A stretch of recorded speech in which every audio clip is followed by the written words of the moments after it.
Welcome to Insurance Now, a podcast devoted to helping busy insurance agents stay up to date on our rapidly changing industry. With your host, Rebecca Gordon, crazy mother of four, second-generation co-owner of Gordon Marketing, one of the nation's largest FMO IMO offices. Rebecca has trained over 2,000 agents in her career and is an expert at helping agents grow their business.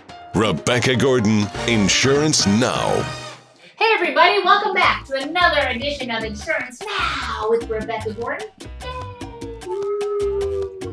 I'm your host, Rebecca Gordon, and I'm super psyched for today's episode because we have John Green, the CEO of Crown Administrators, and JC Woodford, who is also our rep with Crown and Altrua Health Share. And the funny thing about JC, and I'll just cut to the chase, I cannot remember her last name for the love of me. So as I introduced her, we all looked at each other like, what the heck am I saying? JC, say your last name. Woodford. Like the whiskey. Woodford. Evidently there's a whiskey called Woodford Reserve. Woodford Reserve. Yes. I'm going to Google it. You should. Because I don't drink whiskey. Yep. Woodford. F-O-R-D. Oh, Woodford. Now name. Okay. All right. Now I'm back. But look, they are with a Healthshare ministry called Altrua. And for those of you who maybe you're a first-time listener with us or you haven't been with Gordon Marketing that long, we formed a relationship with Altrua back in 2016. And I'm going to give you a quick little story why. So 2016, the landscape was this. I had a client in November during open enrollment. She's like, Rebecca, my healthcare just went up. I think I had her like on an anthem. Went up a lot. Shocker. And this is the Obamacare. She goes, I can't afford it. I said, well, I understand. We'll look at this. We'll look at that. She came back to me and she said, somebody told me about a Healthshare ministry. And I'm like, oh my God, good God, that is crap. Throw that away. It's terrible. It's the devil. They won't cover anything. So she came back. A week later, she said, I enrolled. I'm like, oh my gosh, you better wrap yourself in bubble wrap. Good luck. It was nice knowing you. They're probably going to have to pull the plug on you at the hospital. So that was November. January, Sylvia had gone to a marketing meeting, and they had guest speakers from a relatively new company to the insurance and agent space called Altrua. She brought the booklet back. She put it on my desk. And I was like, how crazy is this? I just had this happen. I'm hearing some things. I know they suck, but I think I'll just read it. And so because I'm a marketer, I was like, I could totally write a CE class on this and take it out in the field to recruit agents. That's all I wanted to do. I just wanted to have a shiny red penny and get agents to bite. And if they spent 3 hours with me in a meeting, I knew they would work with us in a capacity. The funny thing is as I'm reading the pages, and my husband called the carrier and was pretending to be a potential buyer to find out how you work, what were the questions. He then called me and he's like, they are kind of cool because they are looking for people who are like-minded. They share a passion for maintaining a healthy lifestyle. Exactly. I don't like to use the word healthy. We all think we're healthy, and I could be a healthy diabetic, right? No fault of my own being born as a diabetic. So I'm careful with that word. But people who don't smoke, people who watch their weight, people who will pass on a piece of cake because they had cake like 3 hours ago. That is correct. Those are our favorites. And so it was my husband who's like, I think you should look into this because it was something that he and I always said, if we could be a part of a group of people who viewed their health the way we view our health, that would be cool. Exactly. Right? So then what happened? We started recruiting, phones go crazy, everybody, and then oh my God, next thing I know, we're writing this stuff. I didn't want to write it. I was nervous. I was completely nervous. It's not insurance. Correct. You're not backed by the Department of Insurance. There's a lot of things that I was very nervous about. And I didn't really want to promote it for the sales. But then I think our first year we did like 30 million, and it was hilarious. Mm-hmm. Now, you guys had some hiccups and some growing pains, and your systems are amazing now. And I want to know your story. Why the Healthshare? Why are you growing? Why do you think people are attracted to this? Well, as everybody knows, healthcare is currently broken. They can't figure out how to get out of their own way to provide healthcare for everybody. And they have it all backed up as far as where they're going to allow it, where they're not going to allow it, getting really involved in regulations that they have no place in being. If we focus back on letting members to members share in each other's medical needs, when we agree on a core way of living together, we can reduce the cost significantly. And because we're a 501c or Altrua is a 501c, we have access to 501c3 dollars that we can help reduce costs even further. Lastly, if you put people together who really truly believe in caring for each other and caring for the community as a whole, we're going to live healthier lifestyles for a longer time. We're going to have more people involved in it for a longer time, which opens up to even more people to share in their medical needs and reduce those costs. And I'm not talking just a little bit. We're going to reduce them a lot. So the big problem I think we all can agree on is, so you had health insurance before Obamacare. And where people got really mad is they wouldn't take everybody. And if they didn't take you, or if they didn't take all of you, they would rate you up. And there was definitely discrimination. They didn't want smokers, if you were a little under tall, all these, and the carriers charged a lot of money, right? They were greedy. There's no doubt about it. I've grown up in the insurance market, and they were greedy, and they got in trouble. Okay, but then when we brought in Obamacare, and they're all preaching we need to have guaranteed issue, which anybody in the insurance market knows guaranteed issue doesn't work. Because you have the person who does get 10,000 steps a day, the person who does nothing all day. Correct. The person who does nothing all day has all the claims. Yep. And then we hear this Healthshare. Now, how was it that you guys kind of surfaced? I always pictured like this building and this rubble, this building crashes and the rubble and the smoke comes up, and then like a Healthshare popped up, and like there were rainbows because you guys really surfaced at the best time. I think things happen for a reason in this world, and Yes. everybody has their thoughts and beliefs on why. But it's important to note that Healthshare has been around longer than insurance has. But communities were getting together to share in medical needs a long, long time ago. And that's why the government gave these 5 recognized Healthshare ministries the ability to continue doing that for the country so that we can continue to share medical costs. It's just when the cost of traditional insurance got so high and so out of whack that people took a step back to say, how did we deal with this before? And they saw us for the first time, even though we've been here the whole time. Yeah, it's when I look at insurance agents, a lot of times I'll ask, are you a new agent or did you sell in the 90s? Because if they sold in the 90s, they know so much more Yep. than just being an order taker with Obamacare. Correct. Because that's all, sorry guys, I'm an agent too, but it was just taking orders and you were done.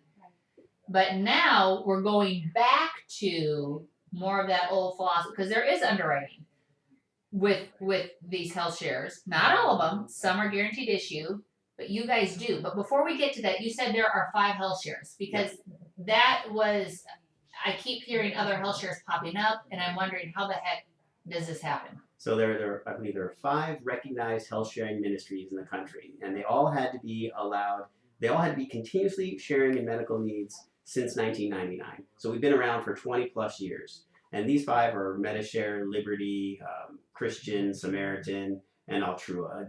They've been around for a long time. We have several million members between all of us.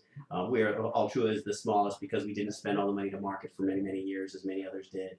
But having that recognition status is what gave us the ability to exempt from the Affordable Care Act. And that's why when that popped in, our cost model was so that it made perfect sense for people who had to do it just to get a plan and get their coverage they need. So how is it that I'm hearing about these other health shares popping up? So other health shares are basically getting a charter, or they're building a relationship with an existing health share, and they're often for-profits. So they're just tagging on to somebody else's recognition status, giving it a new name, and trying to make a new health share, if you will, under somebody else. Got it. That's perfect because I have been so super confused on that.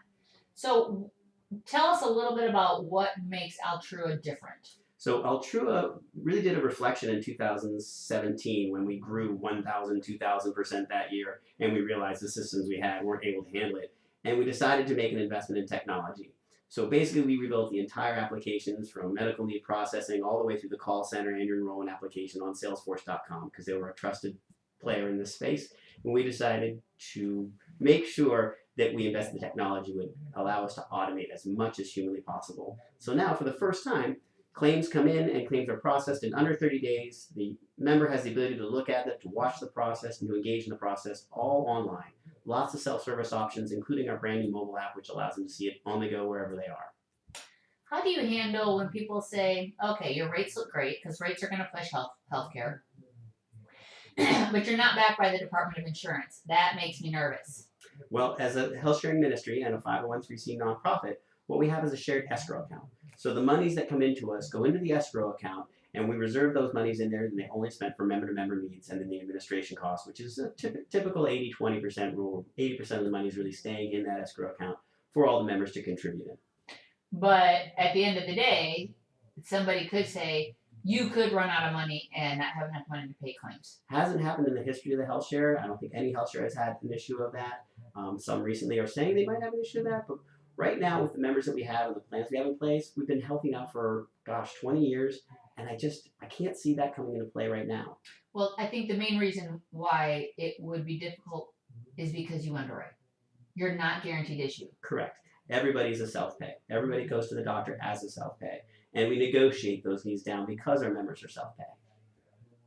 But you will decline people, is my point. Oh, I'm sorry. Yes. So Yes.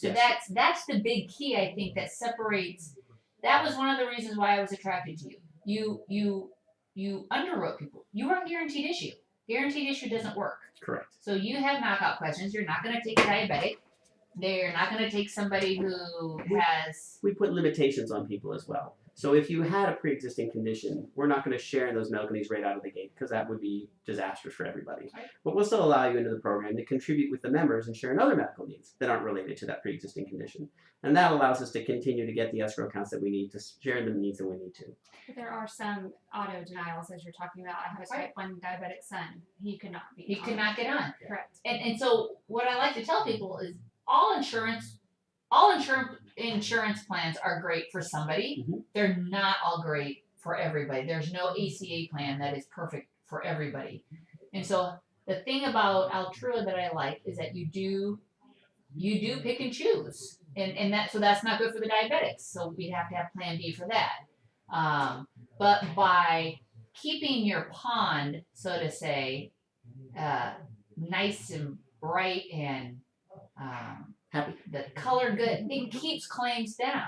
Correct. Right. But in the event that somebody gets issued and they become a diabetic, then they're covered We share in those Correct. medical needs. because it's no longer a pre-existing condition. So that I like. Another thing I like, do a height and weight chart. Yes. Now, I don't care what anybody says. By God, height and weight has to matter because if it doesn't, all these other conditions have a relationship to being under tall. Correct. Right. If you look at the math on individuals who are a certain size can have different medical needs, and it might be more for us to share in those medical needs than it would for somebody who's very thin and athletic. Well, and even people can be too thin and unhealthy. Correct. And you can be too under tall and be unhealthy. Why did you look at me when you said under tall? That's not Under fair. tall. Oh, whatever. You don't want any smokers. Correct. And I'm great with that. Again, so this program, if you're listening out there and you're like, well, heck, I have a bunch of smokers. This isn't for them. Correct. Tell me, this is the coolest thing. Who's your average customer? 48-year-olds making over 100,000. That is huge. That is huge. So every agent listening to this, if you're on your treadmill or you're in your car, whatever you're doing, who doesn't want a client who is that 48? So 48 tells me their health is still really good. I'm 47, so I'm just starting to feel like I'm chipping away, I'm starting to go downhill. But I'm still right there at 47. Making over 100 grand. That is the perfect client that everybody in insurance wants. What that tells me is A, they have money. Probably they're middle to upper education. they own something. Mhm. People who own things look at insurance differently. They want to protect. They don't care about the nickel and dime stuff. So this Correct. demographic isn't going to get caught up in a copay, even though you have copays, doctor copays. Member responsibility amounts in. They're concerned about if I have a heart attack and it's $100,000, that could rock my world. Don't right? want to lose the house. You don't want to lose a house. I don't want to touch into my kids' tuition. I sure as a heck don't want to screw up my big vacation I'm planning. Never. So you can use this so beautifully to cover people, and it's gonna. Do you have any idea how many of your clients are self-employed? A large percentage. I don't have the exact number, but it's a large percentage. Absolutely. Because if they weren't self-employed, good chance they're probably on a group plan. So you're self-employed. Again, it's like you're profiling without being accused of profiling. Yes. It's beautiful. It's self-selection. People who follow the guidelines and agree to the statement of standards have a certain model that allows the health shares to do well. So another thing I liked about you guys is you adhere. All health shares have is it true they have a statement of standards or a statement of faith? Some have statements of faith. We have a statement of standards. What is the difference between the two? Our statement is open to all religions. It doesn't necessarily preclude you from being a Jewish, Mormon, Catholic, Christian. Doesn't matter which religion you are. So long as you agree to a faith, and the faith for us is really following in the Word of God, whichever God that may be, so that you really want to take care of yourself, you want to take care of the planet, you want to take care of each other. We're all in this together, and we all believe that we are responsible for our own actions. So I love that. I did a meeting in Houston where I had 3 people come up. It's like a joke. I had a Muslim, a Christian, and a Jew. All come up to me in a bar. No, I wasn't in a bar. But, they're like, well, are you saying that we couldn't get this? And I'm like, no, I'm not saying that. That was a bad taste in my mouth when I first started hearing about health From shares. the other health shares. That they could only be Christian. They could only do this. You could only do that. And I thought, that goes against everything that this great country of ours is about. We are a melting pot. And most faiths are all inclusive. So I like that. But I want to kind of go back to this people having fear of everything sounding great and you not paying. We've never had it, but I want you to talk about, because I do know you guys have don't you have a group that oversees the funds, or The eligibility team that helps with determining the eligible medical needs. okay. So most of the medical needs pass through, not a problem. They're covered. We share in them as we could according to the guidelines, but occasionally we get ones that are a little more difficult. So we have a group that gets together with some medical people on there as well to all review these needs to see if there's any way that we can share them according to the guidelines. And your guidelines spell out. Your guidelines are very clear. So we're not going to cover cancer for the first 12 months. Correct. Why? We really, that was set up a long time ago to help the membership not be hit with the initial large medical needs that would come in that we Right hadn't out of the had. Correct. And so by giving us a full 12 months of being on the membership, that allows us a cushion so that when we do have a medical need show up, that we're not getting hit out of the gate from it. I don't care if you're buying a Healthshare, if you're buying an ACA, if you're buying a short term. I believe everybody should own a cancer and critical illness plans. Hallelujah, amen. You should have one. A, the rates never change. B, my God, you're going to get cancer, right? Everybody's going to get it. I just know it. I just know it's going to happen. So to not be prepared and have something seems irresponsible to me. And I bought mine at 37. Enough to cover mortgages. And I thought, you know what? If I, knock on wood, I don't get cancer and I wasted all those premiums, fine by me. That's a good gamble. That is a good gamble. But anybody on any plan, I would definitely package like a 30,000. That 30,000 is probably good. You can have a nice price point there with a plan like this. But that makes sense. That's smart business sense. You guys that want to get hit with the big claim right out of the gate, you're guaranteed 12 months to build up the escrow account. That makes sense. Another thing that makes sense to me is you work on an 80-20 rule. It's the MLR. It's what Health and Human Services wanted. They wanted all people playing in the insurance space. Out of that $1, 80 cents goes towards paying the claims, paying the needs. 20 cents goes towards bonuses, commissions. Administration. stuff People. like that. Yeah. But the important stuff, 4/5, how's that for math? Is going towards the important things. So how many states are you guys in? All 50. Why? Because you can be? Yeah. Is that how all health shares are? No. Oh, There are some health shares that have difficulty in certain states because they've done things that don't necessarily adhere to their requirements. But we have met with each of the states, and I believe we're in compliance with all of them. New York, Yes. Oregon. Yes. In Puerto Rico. US Puerto Rico? territories, yes. I'm gonna go do some meetings in Puerto Rico. That's a really cool place. Yes. It's a very nice place. I like Puerto Rico a lot. Talk to me about what's some of the important things that you would want any new agent to know about this market? So the health shares aren't for everyone. So this is really looking for the healthy population that just doesn't see the value in going with traditional health care, and they're willing to accept the responsibility of their own health. So you're coming in, you're okay with going through negotiations and getting involved with your health, and negotiation means that if the medical bill is very large, we're going to need to work with you and the doctors to get the price down to where it should be. And you're going to have to take the responsibility to keep yourself healthy going forward. We don't want people coming onto the plan who don't want to live a healthy lifestyle, who want to drink and smoke and do other things that are going to cause their body harm.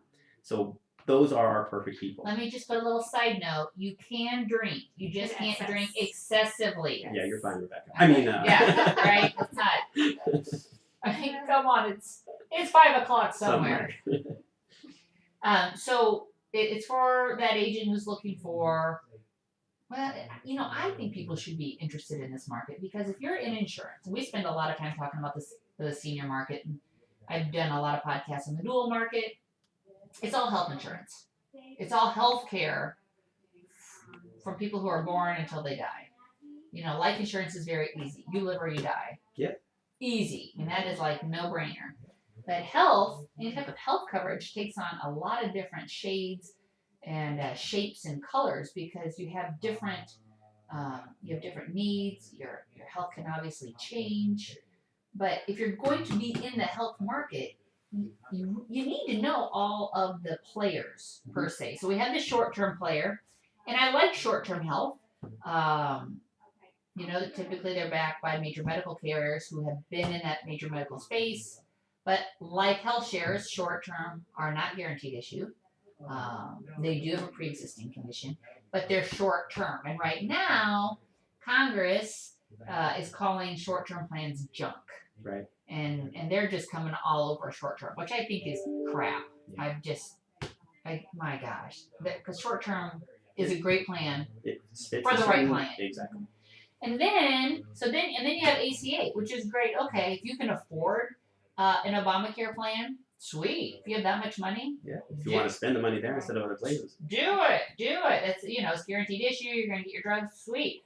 But if you can't, boom, this is such a great option. And the thing with short term, if I go back to short term, I have so many states that the most I can write them is 3 months at a time. Then they have to be underwritten. So if you develop something, you're out of the game. With you guys, you have to go through underwriting. And it's very similar to a major medical application. You guys are going back how many years? Is it 10? 10 years. 10 years, which if anybody is choking right now, with major medical, it would say it'll go back 5 years. They went back your whole life. Yeah. They checked your medical information bank. Anything in your records was fair game. Fair game. Anything in your prescription records, fair game. No insurance company was in the market to buy a claim. No way. But now you guys, because you operate so similar, you do put limitations, which is like an exclusion. You can rate up. Yep. Is that correct? Yes. If you want an effective date between the 1st and 25th of the month, you get the 1st of the following month. Talk to me about your drafts. They're all EFT, I hope. We're doing EFT. We do ACH and credit card. You know what I like about credit cards? You get the miles. True. That's right. I'm That is all true. about the miles. Yes. I constantly tell my husband that if he wants to complain about some bills, I'm like, dude, I just got us miles. There you go. Thank me later. Thank you. JC, tell me, how's your experience been? What questions do you get from agents out in the field about this plan? New agents calling you. New agents. So my experience has been great. I think that new agents that I'm just meeting, coming into the field, they want to know the difference between insurance and health share. You know, they sometimes don't understand the difference. So explaining that to them, just making sure that they're educated, they understand the membership guidelines, which is so key that they understand so that they can educate their clients. Because even though we operate very similarly to insurance, we're not. So there are a few extra steps that need to be taken. So just making sure that they are equipped and supported up front to make sure that we can kind of take care of anything that might come later, so it doesn't sneak up on us. What would you say the biggest differences are between the health share? yeah. Well, obviously the terminology, as we've talked about, you know, co-pays would be member responsibility amounts and things like that. Also, I would say the cost, we're able to save almost between 60 and 80, 50 to 70% savings, which is huge. I mean, with insurance costs skyrocketing, we're a really great alternative to that. So that is very, very appealing. And then in how we process medical needs and looking at that statement of standards, looking at the medical records, and there are times when members will go against the medical records and we can't share in those medical needs. So if we find that they were drinking heavily when they had that Right. issue, then we can't share in that, and other insurance companies have to. Well, that was back in the day with major medical, and I wonder if Obamacare does that now. But if you were drunk, I saw this. If you were drunk, and let's say you robbed a bank and you hurt yourself, Yep. you were on your own. I had a person. We would not share in those medical needs. And neither would you, and you shouldn't, right? Right. What I like about this plan is it's a lot of common sense. It's like what I call common sense health insurance, which, my God, I can just, my non-common sense people listening might be blowing up my LinkedIn page right now, which is fine, just be nice. But I'm old school. You know, I grew up on a farm in northern Indiana, so shoot, I'm as old school as they come. My parents are still super old school. Talk to me about networks and about driving these costs down. Who is your network? Sure. So we partner with PHCS, and we have both the provider and the facility, which gives us access to about 900,000 physicians coast to coast. We also have individual facilities that we've contracted with so that they understand how to work with us as a health share, how to submit medical needs and how we process them and the prices that we usually pay for certain medical needs. So we're able to build out those relationships with providers all over the place. It's growing every week. It's multi-plan, right? Multi-plan is the PHCS network, Which correct? is the largest in the country. Yep. But, okay, so you have multi-plan, you're in every state. To sell this plan, you need to be licensed and have E&O. Yep. Yep. But the cool thing about this is you just have to have a residence license for your resident state, but you can sell over the state lines. Correct. So that's super cool. Yeah. Because we always get that. I have a cousin in Wyoming. We love cousins. Right. I love cousins. I have an aunt in New Mexico. Like, oh, okay. So once you get appointed, you got to get certified. Correct. Which was another reason I liked this. Because it is, whenever you look at something, especially in 2017, we went from all of our carriers pulling out pay no comp to, like, in November, to having a carrier that paid comp. You can imagine it caught a lot of agents' attentions, right? Because it was exempt from the penalty. Yep. It was fairly easy to get issued. And I could just see fraud written all over that. Mm-hmm. So, but you guys said, no, you're going to have to be certified. Correct. We want to make sure that all the agents know exactly what they're introducing to their members and make sure the members know what they're getting introduced to, because this only works if it works for everybody who's in it. So talk to me, you guys are implementing a new system about outreach to doctors. Correct. So what we've realized is that we have a lot of our members who joined the program didn't tell us who their doctors were initially. And so when they would go to the doctor, they'd say, oh, you're one of those health shares. We don't work with any health shares. Because they never worked with Altrua. They may have worked with a Medishare or Liberty or one of the other ones out there that may have had issues with them. So what we're doing now is we're asking all our members up front, who is your provider? And then we'll go out and reach them directly to say, hey, you have a patient who's now part of the Altrua Health Share, and this is how we interact with you and how to make this the best experience for both of you. So it's a heads up, it's an outreach call to make sure that we don't have any hiccups. Yep. So what if somebody does have a hiccup? What if they are there and they say, we have an appeals process. We have a way for them to submit the paperwork directly to the member and work through the member to get it finalized. We have a lot of tools to put So in just there. have the member pay for it. Right. It's Well, kind of, ish. just pay for it up front or pay, actually, this brings me back to the days of MSAs and, basically MSAs. When MSAs were totally new and doctors didn't know how to, at doctors' offices, and this is no slam on doctors' offices, but typically the person checking you out, they don't know all the ins and outs of insurance, right? You never get to those people. And they'll look at your card, and if they don't see a copay, they're going to say you owe me the full amount. Yep. Don't ever pay the full amount. Correct. Only pay 50%. Yep. Ever. Only pay 50% because it's going to get negotiated and it's going to drive costs down. And we tell them to remind them that they are a self-pay patient. And as a self-pay patient, there are discounts that are automatically triggered. You know, when you say self-pay, they're self-pay, but you have a deduct, you have we have a membership with rules, and the membership contributes based on those rules, but it's still using the member's money, member to member. It's still using the member's money. Mm-hmm. Explain that a little bit more. So each member contributes into the escrow account. That's their money they're putting into the escrow account. So they're drawing back against that and the other member's money. So it's self-pay. We're using our same money to be self-pay. Okay. That's kind of a clever way to say it. It almost makes me think like I don't have any coverage. Well, it's a voluntary contribution. So when you say the word coverage, we don't use the word coverage because we can only share in certain medical needs that fit the eligibility and the membership guidelines. So we will share, and we have always shared in all eligible medical needs going back to the beginning. But if they are not eligible needs, we don't share in them. Do not share. Correct. But you can use the term self-pay. Because I get it, you are self-pay because the funds are coming out of escrow that people have paid into. Correct. The cool thing about using that word self-pay, I'm not sure if those are two words or one word. I don't see it. I think hyphen. There's a hyphen. Is there a hyphen? You automatically go to that other pricing list Correct. that they don't talk about. Correct. Brings me to when I had my first bunionectomy. The first question I don't was, even know what that is. It's I don't want to. surgery on the foot. Oh, that sounds painful. Yes, but my insurance wasn't going to cover it. So when he said, "Do you have insurance?" I said, "No." My price went from like this to way down to this. Correct. And that was kind of my first brush with the different pricing. Mm-hmm. So I'm kind of like, well, what just happened? Yep. What just happened? Mm-hmm. Then I started to realize the game a little bit. Well, I think that your guys' future is super bright.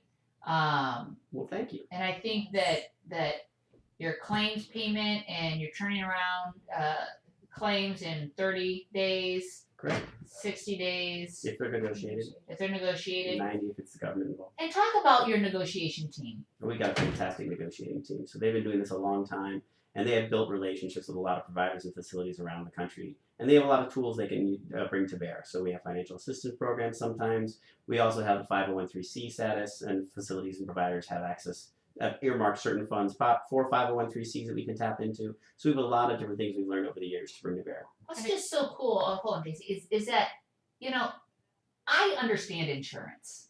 So I feel fairly confident I could get on and really understand the system and figure out my angles and when I'm talking to a smart person and when I'm not.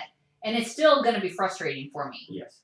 If you take somebody who this isn't their profession, they're not going to dig any farther. And that's where people get ticked off. I paid medical bills that I had no idea I could negotiate on. I just took what they gave me, paid the big check, and You can adjusted my life accordingly.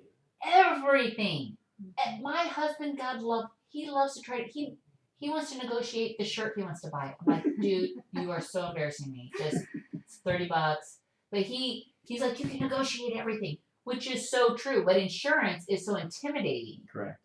That people just cower. But you guys now are bringing a team to every one of your members. To work on their behalf, correct. To work on their behalf free of charge. It's included in the membership. That is so cool. JC? I was just going to say they really are a shining star in our company. And a good example is there is a member who has been a member for 17 years, has had cancer twice and not met $200,000.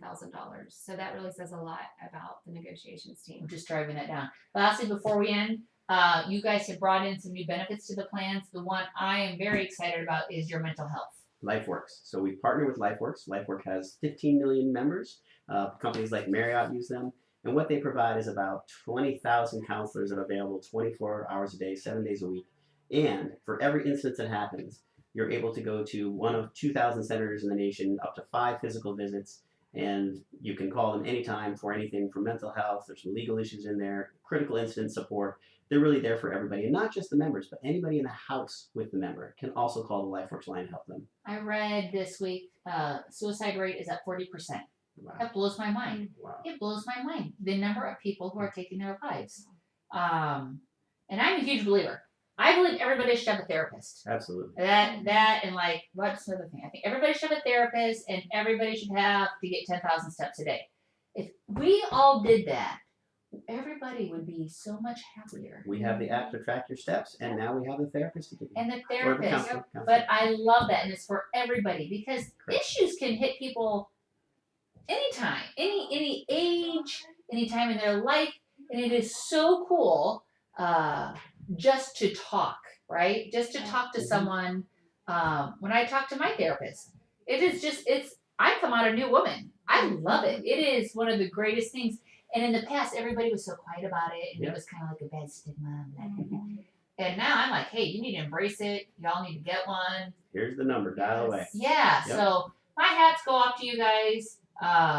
I really think it'll be exciting to see how much you grow in the next 12 months. Thank you, Rebecca. And I appreciate you being here. Thanks for Our having pleasure. us. You're very welcome. And for all of you listening, hey, share the podcast, like the podcast. You guys can email me, Rebecca@gordonmarketing.com. If you have questions for them, shoot them to me and I'll get the answers for you and we'll have them on again. But have a great day, everybody. Good sales, and I'll talk to you soon. Bye. Woo!